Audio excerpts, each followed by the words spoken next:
오늘은 전능하신 하나님이라는 제목으로 말씀을 나눌 겁니다. 여기 오늘 우리가 읽은 말씀 보면 9장 2절서부터요. 하나님께서 빛을 비추기 시작하셔요. 슬펐던 사람들에게 기쁨을 주시고요. 빼앗겼던 사람들이 이제 다 얻게 하시는, 어쩌면 고난과 핍박 가운데 살았던 사람들에게 하나님이 삶을 새롭게 하시려는 그 놀라운 은혜를 시작하시는데, 그 귀한 일이 어떻게 시작되나, 전쟁이 그치고 평화가 시작되는 일은 어떻게 시작되냐면 6절입니다. 이는 한 아기가 우리에게 낳고 한 아들을 우리에게 주신 바 되었는데, 한 아기가 올 겁니다. 한 아들이 올 겁니다. 그 어깨에는 정사를 메었습니다. 지난주에도 말씀드린 것처럼 정사를 메었다는 건 세상을 다스릴 수 있는 모든 권세와 그리고 또 그럴 수 있는 지위가 그 사람에게 있다는 거죠. 합당한 왕입니다. 능력 많은 왕이 우리에게 옵니다. 그런데 아기로 오죠. 그리고 그 아기는 한 아들입니다.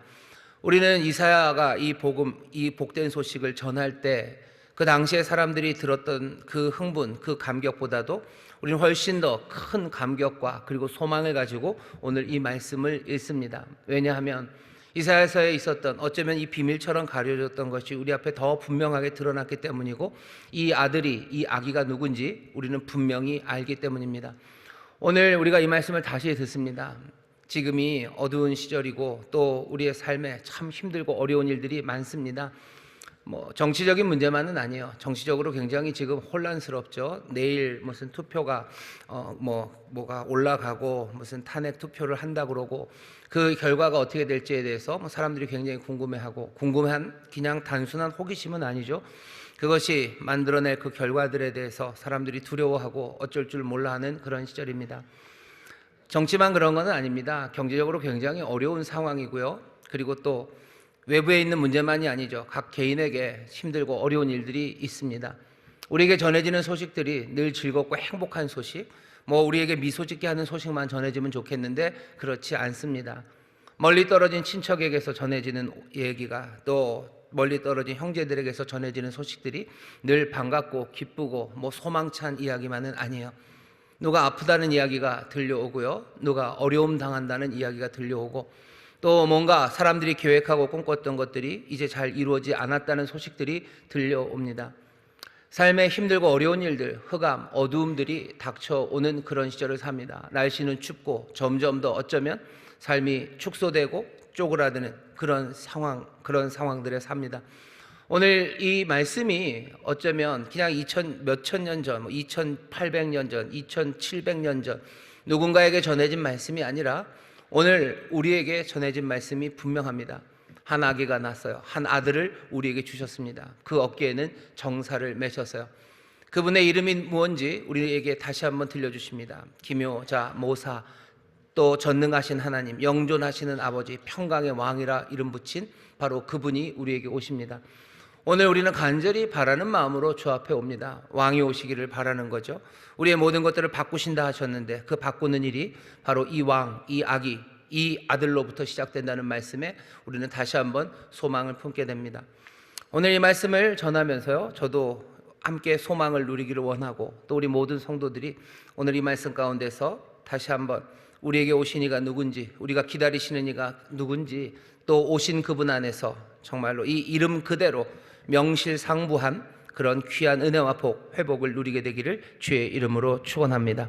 두 번째 이름이에요. 기묘한 모사, 지난주 말씀드렸고요. 오시는 왕, 그 아기, 그 왕은요, 왕의 이름은 전능하신 하나님입니다.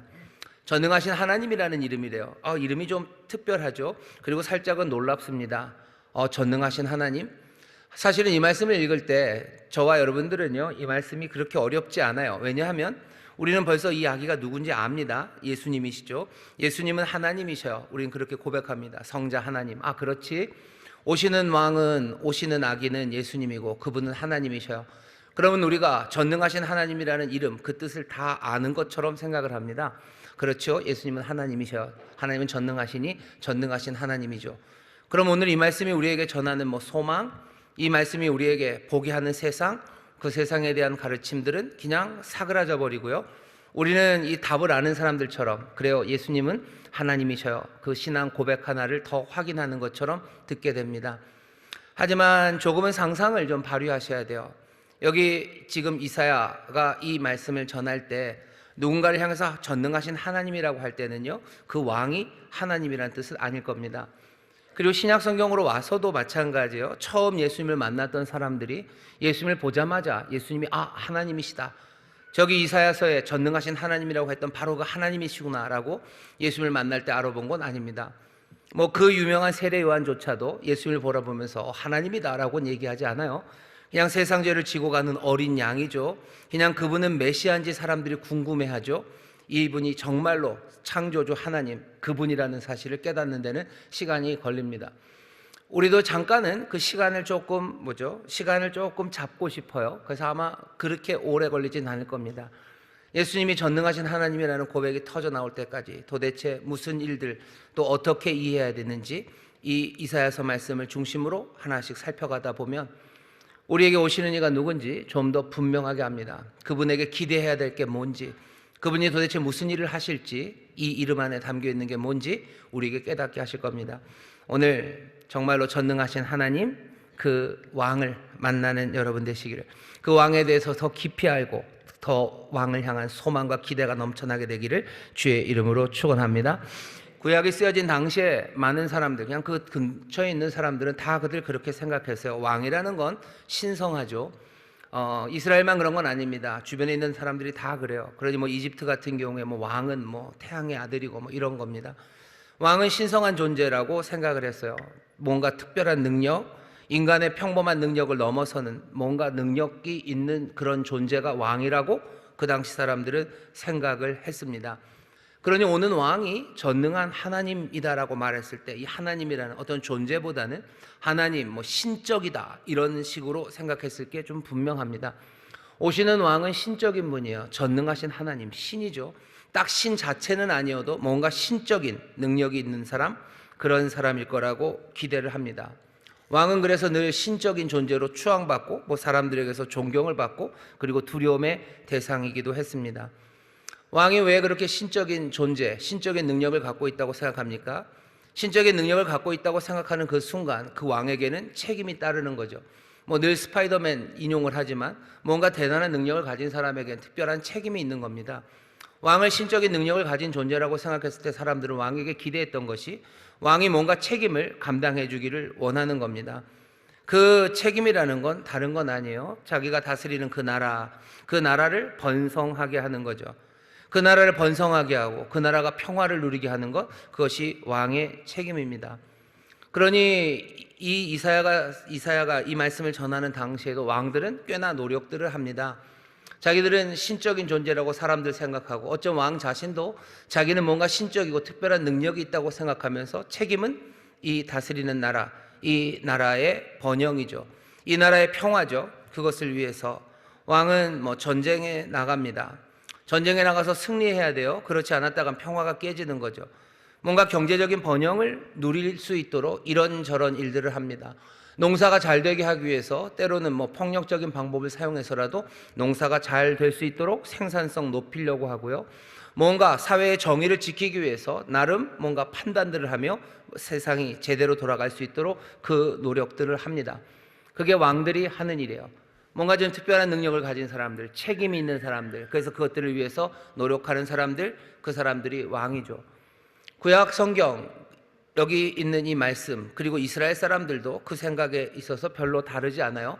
성경에 기록된 하나님의 말씀도 왕에게 기대하는 바가 그 근방에 있던 사람들의 생각과 그리 많이 다르지 않습니다.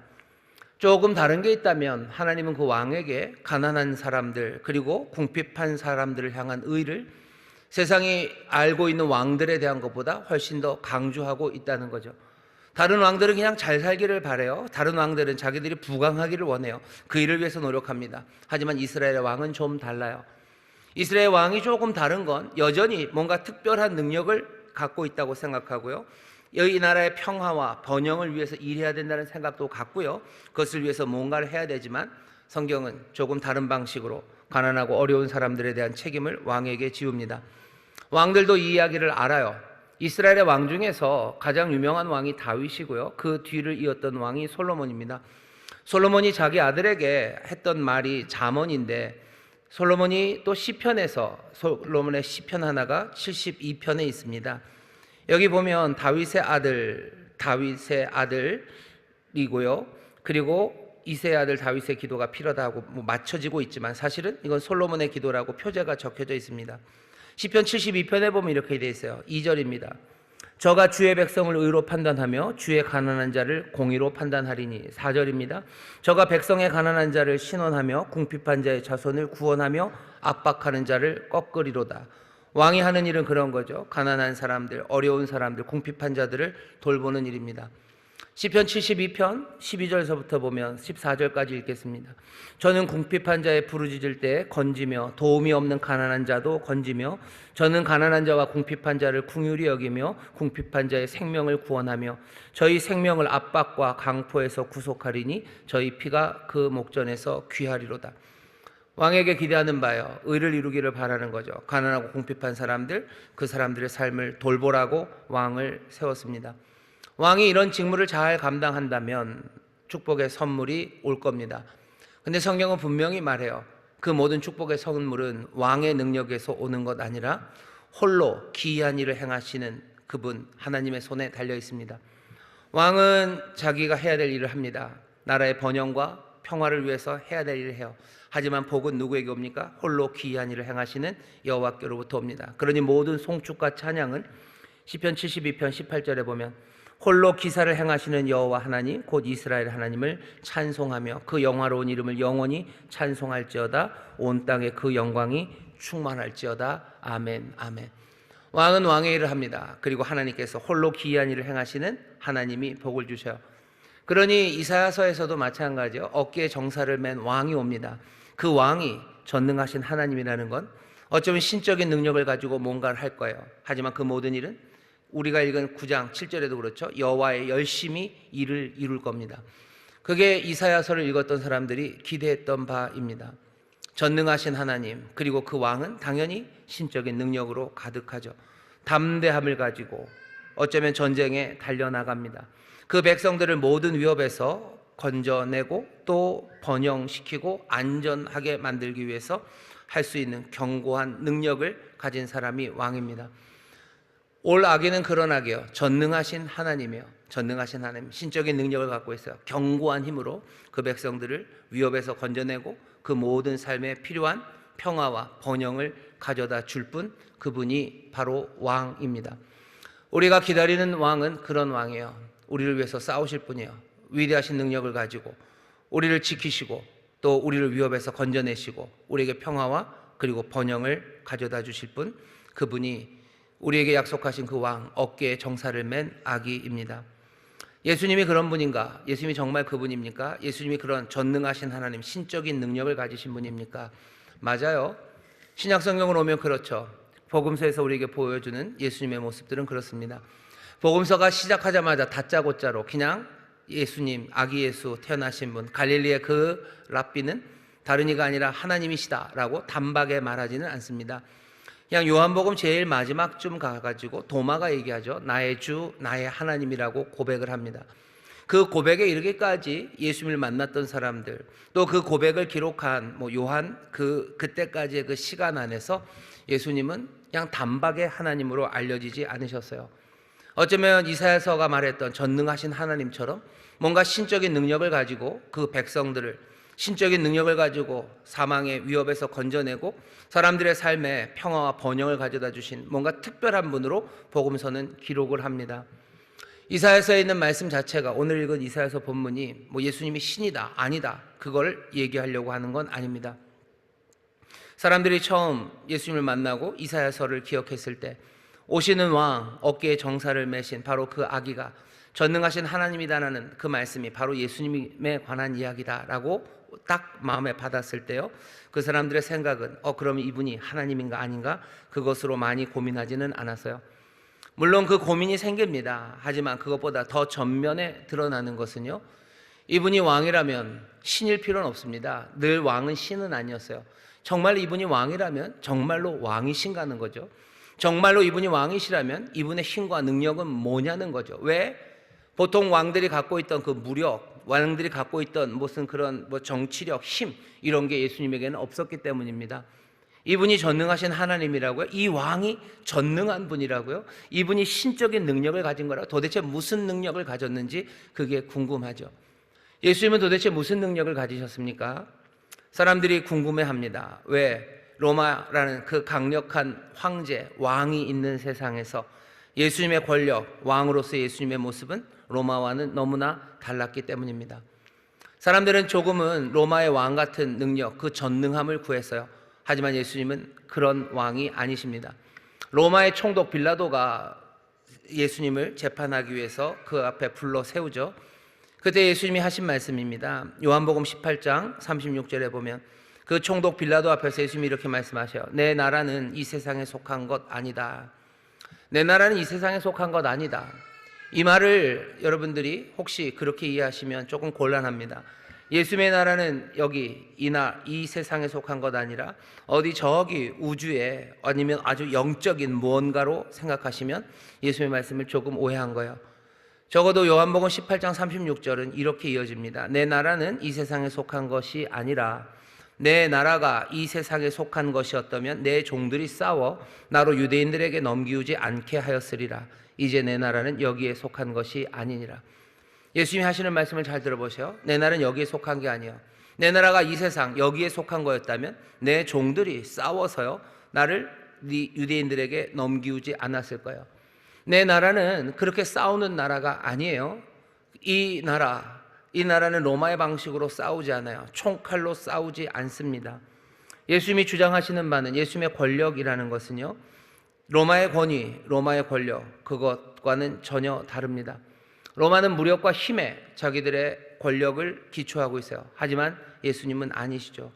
예수님의 권력, 힘은 강압이나 폭력이 아닙니다. 우리의 전능하신 하나님, 그 왕이 누군지 보세요. 그 왕은 전능하신 하나님입니다. 전능하신 신적인 능력을 가지셨어요. 근데 그 능력이 뭐냐는 거죠. 우리의 왕, 지금 오셔서 우리를 다스리는 그 왕이 도대체 어떤 왕인가? 전능하신데 도대체 어떤 전능함인가 보세요. 이 나라에 속하지 않았답니다. 어쩌면 예수님에게서 로마 황제의 힘, 로마 황제의 권력의 기반이 되었던 그 무력, 정치력, 뭔가 그 부요함 그런 것들을 기대한다면 우리는 예수님 오신 그 왕을 제대로 알지 못하는 거예요.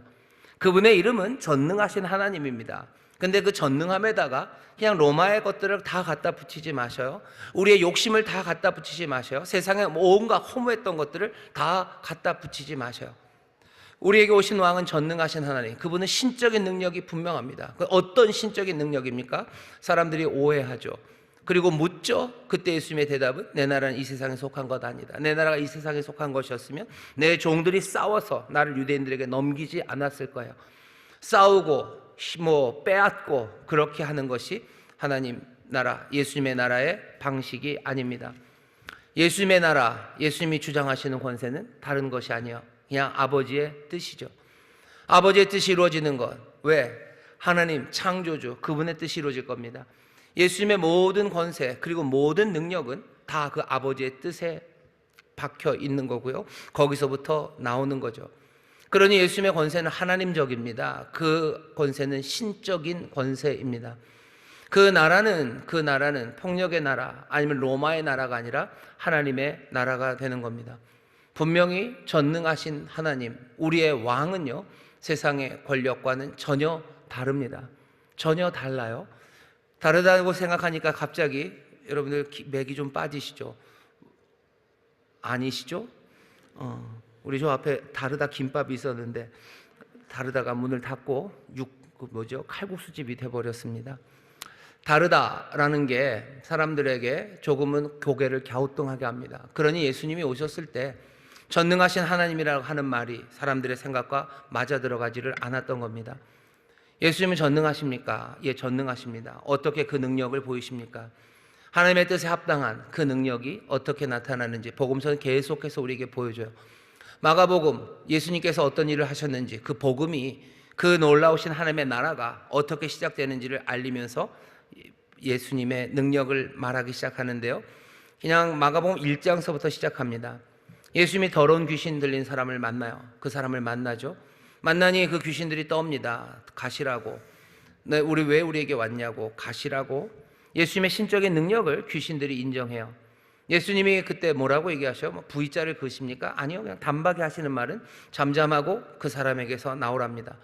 마가복음 1장 25절이요. 잠잠하고 그 사람에게서 나와라. 그 악한 영도 뭐요? 예수님의 권위를 압니다. 인정합니다. 예수님도 뭐요? 자신이 권세가 있다는 걸 아셔요. 그리고 뭐 하셔요? 그냥 잠잠하고 그 사람에게서 나오랍니다. 나오라면 나옵니까? 예, 나옵니다. 악한 영이 거기에 들어갔을 때는 자기의 뜻을 이루기 위해서죠. 악한 영이 그 사람에게 들어간 건 그 사람을 왜 거기에 들어갔습니까?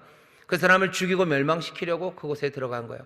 그 삶을 혼돈에 빠뜨리고 그 혼돈 가운데 사망으로 가게 하려고 악한 영이 그에게 들어갔지만, 예수님의 권세는 그냥 잠잠하고 나오라라는 그 말 한마디였고, 그리고 그 영은 나올 수밖에 없습니다. 예수님의 주권적인 그 명령, 그 능력, 그 권세 앞에 뭐요? 그 영은 무력합니다. 그냥 찍소리도 못해요. 그냥 나와야 돼요. 그냥 나와야 됩니다. 사람들은 그걸 보면 묻죠. 이게 어쩐 일이냐고, 어찜이냐고, 귀신도 순종한다고. 사람들은 놀래요. 놀라면서 예수님의 권위를 인정합니다. 뭔가 특별한 능력이 있어요. 권위가 있어요. 사람들은 그걸 압니다. 하지만 그렇다고 해서 여기 이분이 하나님이라는 말은 할 수는 없어요. 하지만 그 질문 안에 약간은 대답이 담겨져 있죠. 이 사람은 지금 그 놀라운 능력으로 이 귀신 들린 사람, 이 귀신을 쫓아내므로 이 사람에게 살아갈 수 있게 해주는 거예요. 혼돈에 빠져서 죽을 수밖에 없고 죽음으로 걸어가는 이 사람을 그 능력으로 어떻게 하셔요? 생명으로 인도해 가십니다. 생명, 그 생명은 어떻게 주어질 수 있습니까? 그 생명의 대적들을 다 제압해야, 그래야 생명이 만들어질 수 있습니다. 예수님의 능력, 예수님의 권세는 뭡니까? 사람을 죽이는, 그래서 사람을 사망으로 이끌어가는 그 힘들을 지배할 수 있는 권력입니다. 그것을 깨뜨릴 수 있는 힘이에요. 예수님 전능하신 하나님이십니다. 전능하신 하나님이 도대체 어떤 능력, 그리고 그 능력으로 무엇을 행하는지 보셔요. 더러운 귀신을 쫓아냅니다. 더러운 귀신만 쫓아내는 건 아니고, 마가복음을 조금 더 읽다 보면 4장쯤 보면요, 풍랑을 만나는 이야기가 나와요. 큰 풍랑. 그러니 막 물이 배로 들어옵니다. 풍랑일 때 육지에 있으면 그래도 좀 덜 괴로운데, 풍랑이는 바다, 풍랑일 때 배에 타고 있다는 건 참 위험하고 억울하죠. 우리의 삶에도 풍랑일 때 뭐 안전한 해변가에 있는 사람들도 있어요. 하지만 풍랑일 때 바다, 그것도 배에 타 있는 사람들이 있습니다. 물이 들어오죠. 세상이 좀 그래요. 물이 들어오고 두려움에 가득 찬 제자들은 어쩔 줄 모릅니다. 예수님은 주무시고 계시죠. 예수님을 깨울 때 예수님이 일어나셔서 무슨 얘기 하셔요? 마가복음 4장 39절입니다. 같은 얘기예요. 잠잠하라, 고요하라요. 귀신 들린 사람 보았을 때 뭐라고 그러셨어요? 예수님 똑같은 얘기 하셨어요. 너 잠잠해라. 그리고 그 사람에게서 나오라 하셨죠. 그 바다, 풍랑이는 바다를 향해서 예수님이 잠잠해라. 그리고 뭐요? 고요해라 라고 말씀합니다. 더러운 영에게 하셨던 말씀이나 여기 이 폭풍이 이는 바다를 향해 하신 말씀이나 똑같아요. 이 귀신이나 아니면 이 바다나 몽땅 다 하는 일은 사망의 일입니다. 사람들을 혼돈에 빠뜨리고 사람들을 두려움에 빠뜨려서 살지 못하게 하는 것, 그 모든 능력을 하나님이 왜 아들이신 예수 그리스도께서 그 위협을 어떻게 해요? 다 줄여버리셨어요. 아무것도 아닌 것처럼 찌그러뜨려 버리셨어요. 왕은 자기의 백성들을 위협에서 건져냅니다. 그리고 참된 평화와 그리고 번영으로 살아갈 수 있는 모든 능력을 가지신 이가 왕이에요. 우리의 왕, 예, 왕 맞습니다. 이분은 사랑하는 제자들을, 그리고 악한 영에 사로잡힌 그 불쌍한 생명을 그 모든 사망의 권세에서 건져내시고 그리고 새롭게 살아갈 수 있는 그 길로 인도해 주시는 분입니다. 악한 영은 순종합니까? 예, 순종합니다. 더러운 영도 바다도 혼돈과 사망의 힘들, 남자에게 들어가고 제자들을 두려움에 빠뜨렸던 모든 사망의 힘들은 예수님에게 순종할 수밖에 없습니다. 예수님은 그런 능력의 왕이십니다. 창조주가 하시는 그 일을 하시는 거예요. 오직 하나님만이 생명을 우리에게 주시죠. 예수님의 사망을 꺾으시고 그리고 우리에게 생명을 주십니다. 이 능력은 전능한 능력이에요. 사망이라는 건 얼마나 강력합니까? 세상의 모든 것들이 다 굴복하는 게 사망이에요. 하지만 예수님은 그 사망의 권세를 깨뜨리시고 우리에게 생명을 주시는, 그러니 전능하신 분이십니다. 예수님 전능하셔요. 사망을 깨뜨리셔요. 그리고선 어떻게 하셔요? 우리에게 생명의 길을 열어주십니다. 예수님은 그 일을 두려움 없이 하셨어요. 모든 아름다운 왕들이 하듯이 자기의 모든 능력으로 자기 백성들을 위해서 용감하게 달려가는 전능하신 왕입니다. 어디까지 달려가셨어요? 십자가, 그곳까지 달려가십니다. 예수님 달려가셔서 거기에 달리시죠. 그때까지 이 통치를 이루어 가십니다. 생명의 열매를 맺는 예수님의 사역들은 그냥 대표적인 거 마가복음에 더러운 영을 쫓아내고 그리고 바다를 잠잠하게 하신 것만 있는 건 아니에요. 그 다음에 그 눈으로 보면 예수님이 하셨던 놀라운 일들은 다 의미가 새롭게 나타납니다. 중풍병자를 고치셔요. 일어나 네 상을 들고 가라고 하시죠. 병이 이 사람의 삶을 사망으로 이끌어갑니다. 심한 병은요, 그냥 병으로 끝나는 게 아니에요. 아프면 끝입니까? 아니죠. 살지 못하게 해요. 소망을 갖지 못하게 합니다. 기쁨을 누리지 못하게 합니다. 정말로 영원한 것들을 꿈꾸는 것, 그런 건 상상도 하지 못하게 해요. 병으로 칭칭 묶어서 악한 영, 사망의 권세는 우리를 죽음과 파멸로 이끌어가는 겁니다. 예수님 중풍병자를 고치시는 거죠. 일어나 네 상을 들고 가라. 거기서 끝납니까? 아니요. 네가 죄사함을 받았다 하며 이 사람으로 하여금 새로운 생명, 새 삶으로 살아가게 하셔요. 예수님이 하시는 일이 뭔지 보여요. 전능하신 왕이 무슨 일을 하셨나? 잘 보셔요. 사망의 권세를 깨뜨리고 우리로 살아가게 하십니다. 사망의 권세를 깨뜨리고 축소시켜서요, 살 수 있는 공간들을 만들어내셔요. 걸어갈 수 있는 길들을 만들어셔요. 걸어갈 수 있는 능력을 주셔요. 죄사함을 통해서 자유함으로 걸어가게 하셔요.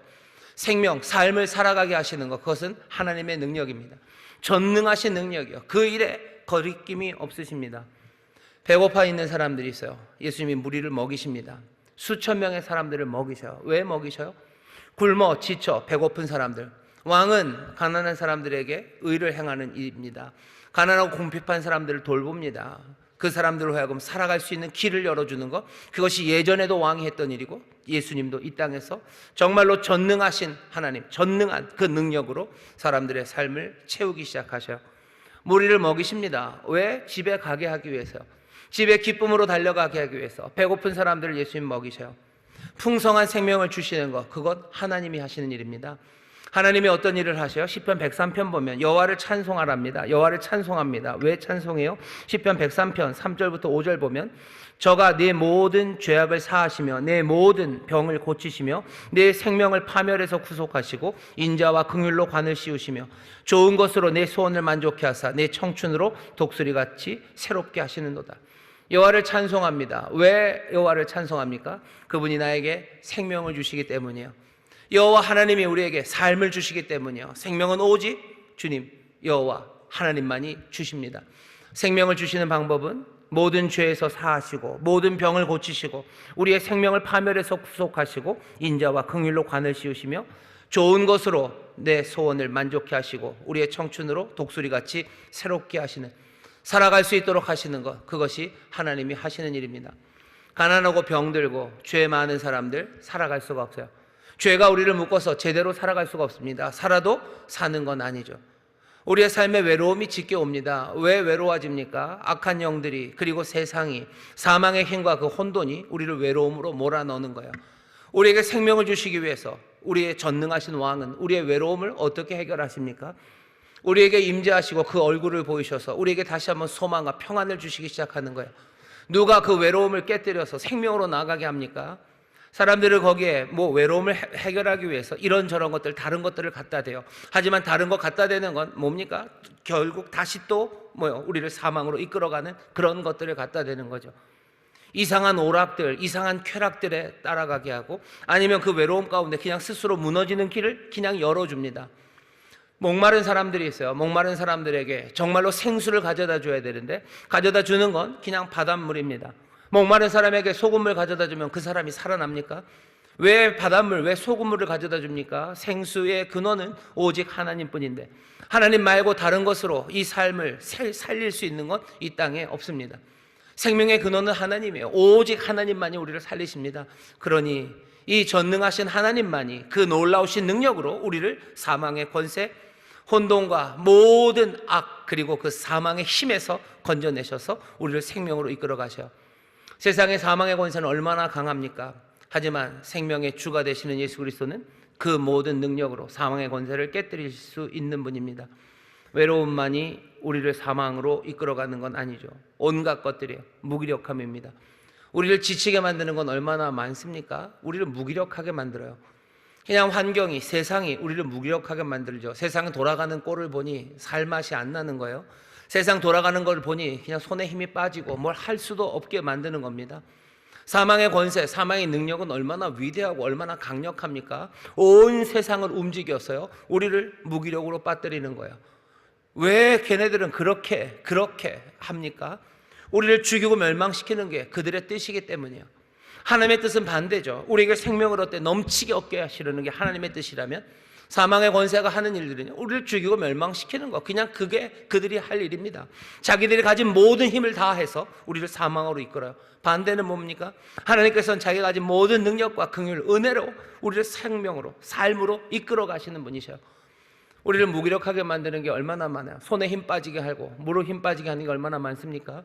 세상에서 벌어지는 여러 가지 말도 안 되는 일들이 우리를 힘 빠지게 하고요, 세상에서 벌어지는 일들만 나를 무기력하게 만드는 건 아닙니다.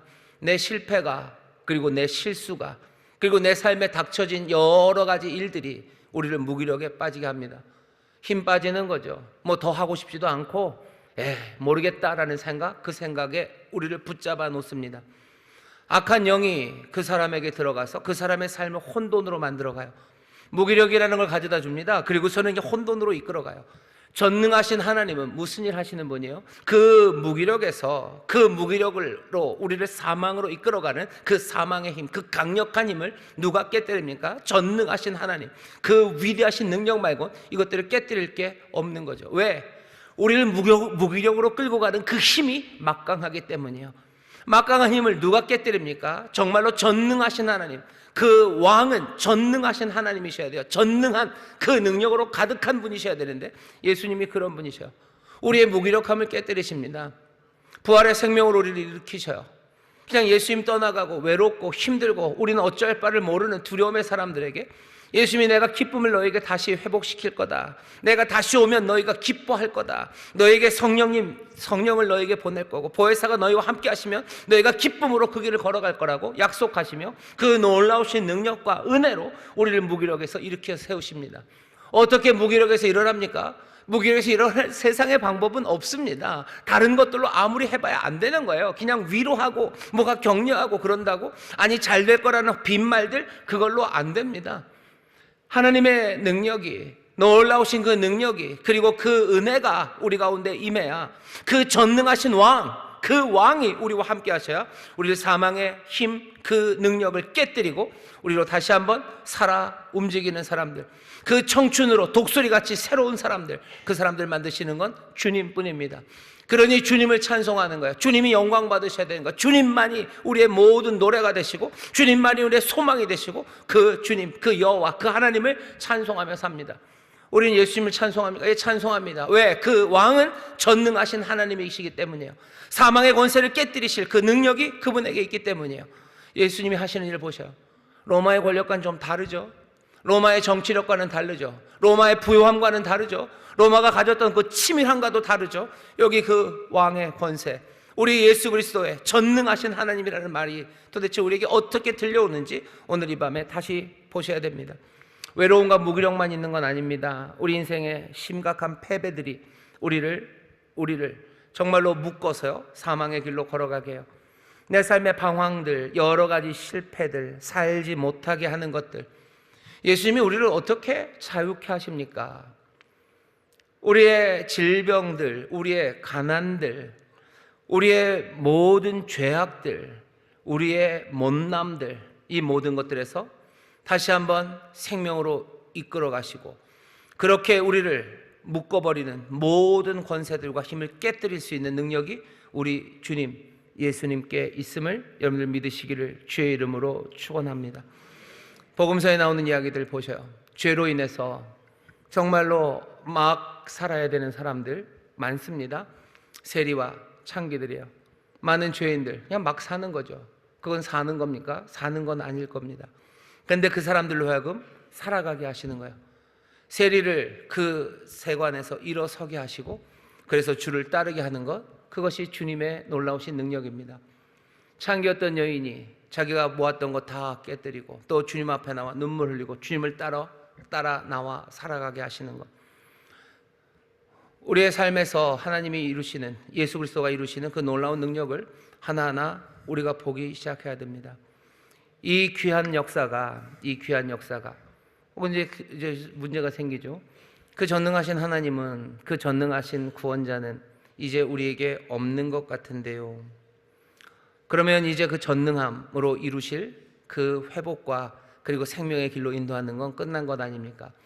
그냥 예수님이 전능하신 하나님이라는 것, 그냥 추상적인 것만 남는 것 아닙니까?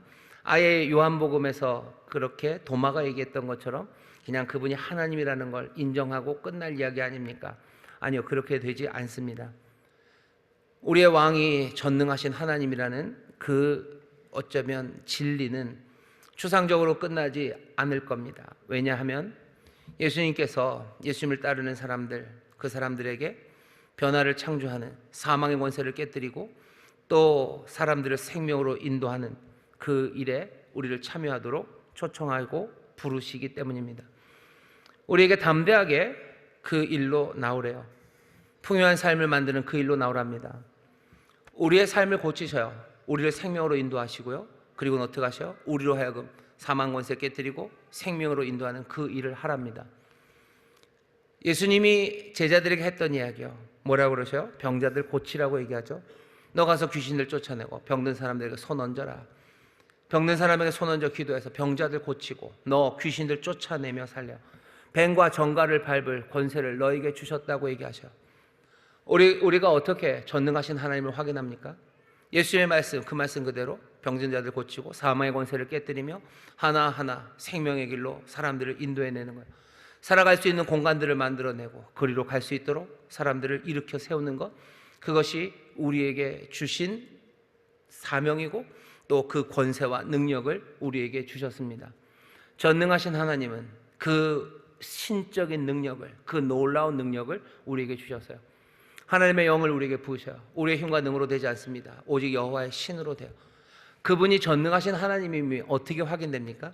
우리에게 주신 사명, 우리에게 주신 권세, 그리고 또 때로는 그것을 제대로 감당하지 못한 우리에게 믿음이 없다고 꾸중하시며 계속해서 내 증인이 되라고 말씀하셔.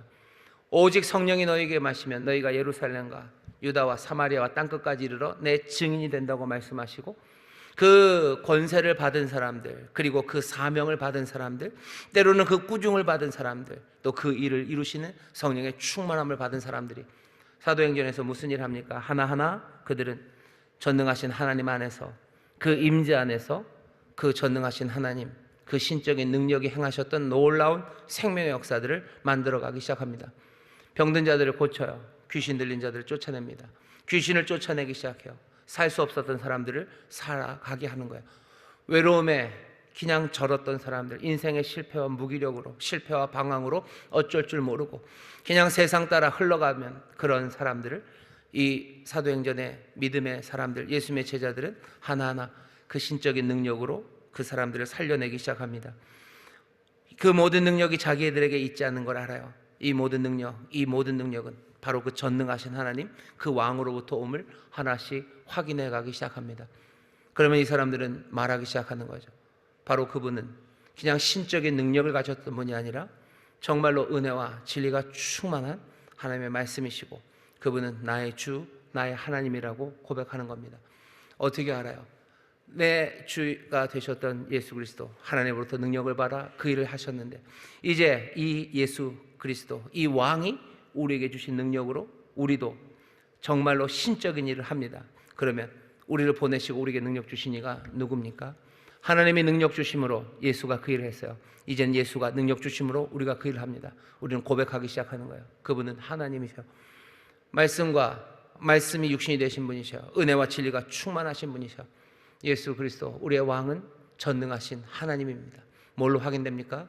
우리가 그 능력으로 하나하나 그 권세로 사망에 빠진 사람들을 보호하고 그들을 살아갈 수 있도록 길을 열 때요, 여호와께서 하셨던 그 일을 우리의 왕이 하십니다. 그리고 그 일을 우리에게 맡기셔요.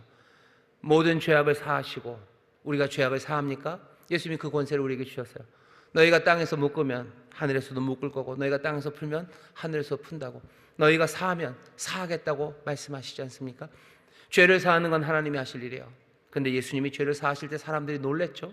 근데 그 예수님이 이제 우리에게 가서 죄를 사하랍니다.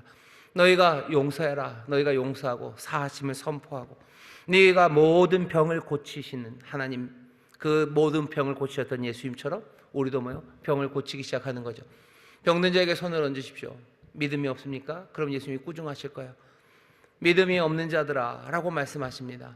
병든 자들을 위해서 기도하십시오. 병을 고치셔요. 기도하시고 할 수 있는 모든 것들을 하셔요. 주물러 주시고 쓰다듬어 주시고 등 두들겨 주시고 기도하시고 하나님한테 매달리고 모든 병 고칩니다. 생명을 파멸해서 건져내십시오. 사망에서 건져내는 그 일을 내가 어떻게 합니까? 내가 그 일을 어떻게 합니까? 하지만 여기 위대한 능력, 신적인 능력, 전능하신 하나님이 우리에게 그 말씀을 하셔요. 교회는, 성도들은 그 일을 해갑니다. 그러면서 고백하기 시작하는 거죠. 예수, 우리 왕은 전능하신 하나님이셔요. 그분은 하나님, 어떻게 합니까? 우리가 지금 주의 일을 하나하나 해나가고 있기 때문입니다. 소망이 없는 사람들이 있어요. 예수를 믿으면서도, 예수님이 우리에게 생명을 주셨는데도 불구하고 우리에게 소망이 없어지는 때가 있습니다. 우리를 모든 무기력과 외로움과 실패와 방황, 죄악에서 우리를 건져주셨음에도 불구하고 우리의 연약함 때문에 우리가 지쳐 쓰러지죠. 그때는 어떻게 해야 됩니까? 예수님 어떻게 하셨나 보시면 돼요. 예수님은 왜 지치는 일이 없으셨겠습니까? 예수님 지치실 때 어떻게 하십니까? 지치실 때 하신 일은, 예수님은 뭐요? 뭐 하는 거예요? 자기 상처를 핥지 않으셔요. 예수님은 뭐 하시는 거예요? 예수님은 다른 사람들을 위해서 정말로 생명을 살리는 일에, 사망에서 건져내고 그리고 생명을 살리는 그 일로 예수님이 가시는 거죠. 멈추지 않으셔요. 계속해서 내가 아니라 하나님의 사명, 하나님의 뜻. 왜? 내 권세는 아버지의 뜻, 거기에 박혀있기 때문이에요. 아버지의 뜻은 뭡니까? 생명을 넘치게 하는 거예요. 살려내고 생명을 얻게 하는 것, 그것이 아버지의 뜻이니 예수 그리스도 어떻게 하셔요? 계속해서 자신의 뜻이 아니라 아버지의 뜻을 향해서 나아갑니다. 우리도 멈추고 싶을 때가 있고요. 정말로 우리도 다시 외로움에 빠지고 다시 실패하고 넘어질 때가 있어요. 그래서 소망이 없어지죠. 소망이 없어지면 어떻게 됩니까? 여러분들 분명히 기억하셔요. 생명, 그 생명의 풍성함을 위해서, 나의 생명이 아니라 아버지의 뜻대로 정말로 다른 사람들의 생명의 풍성함을 위해서 일어서시면 됩니다. 내 소망, 그리고 내 상처, 그리고 내 실패, 내 무기력은 어떻게 합니까? 주께서 나를 고치시고 주가 나를 지키실 거예요. 왕이 나를 지키실 겁니다. 나는 왕의 일을 하러 나가면 돼요. 아웅산 수치라고 유명한 그 미얀마의 정치인이 있죠. 미얀마 수치가 한 말이 그런 말이 있어요. 소망을 잃어버린 사람들 어떻게 해야 된대요? 그냥 다른 사람들을 도우라고. 소망을 잃어버린 사람들, 그냥 다른 사람들을 도우라고. 거기서 소망이 시작됩니다. 내가 실패하고 내가 무너져서 어쩔 줄 모를 때 내 모든 능력, 내 왕은 전능하신 하나님, 전능하신 하나님이 나를 고치실 거예요. 그분이 나에게 사명을 주셨고 권능을 주셨고 나를 이제 보내십니다. 내가 정말로 그 일을 위해서 다시 나아가기 시작할 때 나는 전능하신 하나님, 내 왕을 확인하게 됩니다. 내 왕의 전능하심을 내가 확인한다는 것, 그분의 능력이, 그분의 놀라우신 통치가 나를 살게 하시는 그 귀한 역사가 나에게 시작된다는 뜻입니다. 넘어지고 힘들 때 여러분들 내 상처를 핥으려고 애를 쓰지 마셔요. 예수님이 힘들고 어려울 때 자기 상처를 핥으려고 하지 않으셨어요. 그냥 소망이 꺾이는 것 같을 때 오히려 가야 될 그 길로 한 걸음 한 걸음 가십니다. 전능하신 하나님, 그 왕은 전능하신 하나님이셔. 우리 예수 그리스도, 그분이 도대체 어떤 능력으로 그리고 어떤 방식으로 우리를 통치하시고 새롭게 하셨는지, 그것은 하나님의 뜻을 그대로 이루시는 거예요. 사망의 권세를 깨뜨릴 능력, 생명으로 인도할 능력, 그 능력이 주께 있습니다. 주께 구하십시오. 주께 구하셔요. 그리고 어떻게 하셔요? 주가 보내시는 그 일에 여러분들도 정말로 사망의 권세를 깨뜨리고 생명의 길로 인도하는 그 일에 나서기 시작하십시오. 그때 정말로 우리의 왕이 전능하신 하나님이라는 우리의 고백이, 그리고 우리의 찬송이 정말로 추상적인 게 아니라 이 땅에서 아버지의 뜻이 이루어짐을, 이 땅에 아버지의 나라, 당신의 나라, 예수의 나라가 시작됨을 우리로 보게 하십니다. 우리 인천순복음교회 성도들이 정말로 전능하신 하나님, 그 왕을 보면서 그 왕의 방식을 기대하면서 그 왕의 은혜를 기대하면서 또 그 왕의 사명을 감당해 나가는 그런 하나님 나라 백성들, 예수의 사람들 되시기를 주의 이름으로 축원합니다. 기도하겠습니다. 하나님 감사합니다. 왕, 우리의 왕 예수 그리스도가 누구신지 아버지 오늘 이 말씀을 우리가 봅니다. 전능하신 하나님, 아버지 하나님 그 위대하신 능력이 얼마나 크고 놀라운지 사망의 권세를 깨뜨립니다. 아버지 하나님 그 권세로 하시는 일을 우리에게 분명히 보이십니다. 사망 그 권세 깨뜨리고 우리로 다시 살게 하시는 것, 그것이 하나님 정말로 놀라우신 능력이요 그 권세이오니 다시 한번 우리가 주 앞에 이 은혜를 기대하고 주의 이 역사를 기대하는 하나님의 사람들 되게 하여 주옵시고, 왕이 다스리시기를, 왕이 우리의 삶을 새롭게 하시기를 소망하며 주를 바라보는 우리가 되게 하시고 그 주님을 기다리는 우리가 되게 하여 주옵시며, 정말로 이 놀라운 진리가 우리의 삶에서 확인되도록 또 우리를 보내심, 우리에게 주신 권세와 능력, 정말로 주의 일을 하나하나 감당해 나가는 하나님의 사람들 되게 하여 주옵소서. 아버지 하나님, 이 역사가 이루어지는 줄 믿습니다. 전능하신 하나님, 그 우리의 왕이 이 땅을 통치하시는 줄 믿사오니 주여 이 기적을 이루며 나가는 하나님의 사람들 되게 하여 주옵시고, 아버지는 그 가운데 더욱더 힘차고 참된 찬송으로 주를 높이는 우리 모두가 되게 하여 주옵소서. 이 찬송이 우리에게 그쳐지지 않을 것이요, 우리가 이 찬송에 잠잠하지 않게 하실 것, 오직 계속해서 부으시고 충만케 하시는 보혜사 성령님 때문인 줄 믿사오니 성령의 충만함 안에서, 아버지 이 진리 안에서, 이 능력 안에서 아버지 하나님 귀한 왕의 백성으로 정말로 왕을 사모하며 기다리는 우리 모두가 되게 하여 주옵소서. 감사드리며 예수님 이름으로 기도하옵나이다. 아멘.